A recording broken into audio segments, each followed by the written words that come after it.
Hello everyone, कैसे हैं आप सब। स्वागत है आप सबका एमके क्लासेस में। तो रिसेंटली जो जेकेएसएसबी चेयरमैन का इंटरव्यू गुलिस्तान न्यूज़ के द्वारा लिया गया था, उसमें एक पॉइंट रह चुका था हमारा, जिसमें उन्होंने पीएम पैकेज एस्पायरेंट्स को, जो लोग क्लास 4 एस्पायरेंट्स से कंपेयर कर रहे थे कि उसमें ग्रेजुएट्स अलाउड हैं, इसमें ग्रेजुएट्स अलाउड क्यों नहीं, तो इसके ऊपर भी उन्होंने अपना पॉइंट रखा है। आप पहले उनकी वीडियो देख लीजिए, उसके बाद हम जो उनके द्वारा पॉइंट रखा गया उसको थोड़ा डिस्कस करते हैं। क्योंकि उसमें 7 कैटेगरीज ऑफ पोस्ट हमारे पास सीपीएम पैकेज में 1997 पोस्टें आई थी, जिसमें sub inspector finance, assistant compiler, field assistant agriculture का, assistant store keeper, then depot assistant वगैरह वगैरह, और क्लास 4 की। अभी हमने 2 कैटेगरीज की लिस्ट निकाली है, सब इंस्पेक्टर की और असिस्टेंट कंपाइलर की। ये 997 पोस्ट है, बाकी 1000 का प्रोसेस चल रहा है। अब हम नेक्स्ट कर रहे हैं एग्रीकल्चर डिपार्टमेंट की। हमारे पास 3 पोस्टें हैं, स्टोर की असिस्टेंट स्टोर कीपर है, फील्ड असिस्टेंट है और फील्ड सुपरवाइजर है।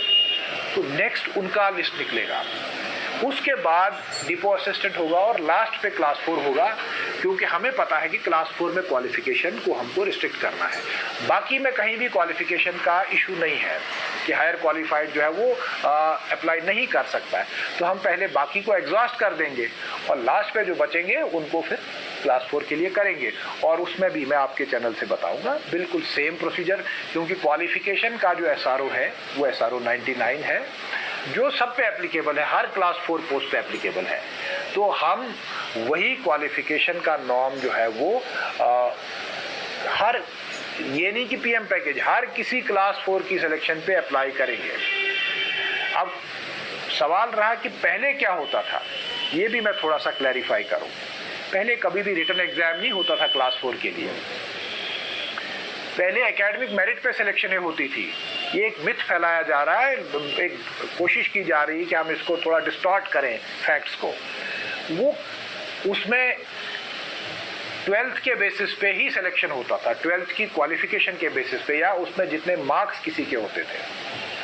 तो इस तरह से चूंकि एकेडमिक मेरिट सिलेक्शन का बेसिस होता था, तो तब भी सिलेक्शन जो है वो 12th के मार्क्स पे होती थी। आज जो है वो चूंकि रिटन एग्जाम है, तो उसमें हमें मार्क्स की तो कोई वेटेज तो देनी नहीं ना है। तो रिटन एग्जाम में मैं कैसे सेग्रीगेट करूं कि ये ग्रेजुएट बैठा है या नहीं बैठा। मुझे तो इंश्योर करना है खाली 12th वाला ही बैठे, क्योंकि मेरिट तो उसी का बनाना है मुझे। पहले प्रोसेस डिफरेंट होती थी। अब जो ये तो 2020 के रूल्स के बाद ये तय हुआ कि क्लास 4 की रिक्रूटमेंट एग्जाम के जरिए से, रिटन एग्जाम के जरिए से होगी। So today the process is different. तो इस इंटरव्यू में इनके द्वारा सिंपली ये बात कही गई है कि जो पीएम पैकेज के लिए वैकेंसीज आई थी, सब inspector finance, store keeper, field assistant agriculture, depot assistant and class 4 वगैरह, इसमें से क्लास 4 की लिस्ट अभी आई ही नहीं है। इसमें से सिर्फ 2 लिस्ट अभी आई है, सब inspector finance and assistant compiler के लिए। और जब क्लास 4 असिस्टेंट के लिए लिस्ट आएगी, उसमें भी क्लास 4 की तरह ग्रेजुएट्स को इनएलिजिबल कर दिया जाएगा। तो यहाँ पर जिन भी लोगों को ये कन्फ्यूज़न था कि पीएम पैकेज में क्यों ग्रेजुएट्स अलो किए जा रहे हैं और क्लास 4 में क्यों अलो नहीं किए जा रहे हैं, तो इनकी तरफ से ये कहा गया है कि क्लास 4 की लिस्ट पीएम पैकेज वाली अभी आई ही नहीं है, और जब आएगी उसमें भी ग्रेजुएट्स को इनएलिजिबल किया जाएगा। और फ्यूचर में अब से जब भी क्लास 4 के लिए लिस्ट आती है, हायर क्वालिफिकेशन वालों को यहाँ पर अलो नहीं किया जाएगा। इनके द्वारा ये पॉइंट रखा गया है।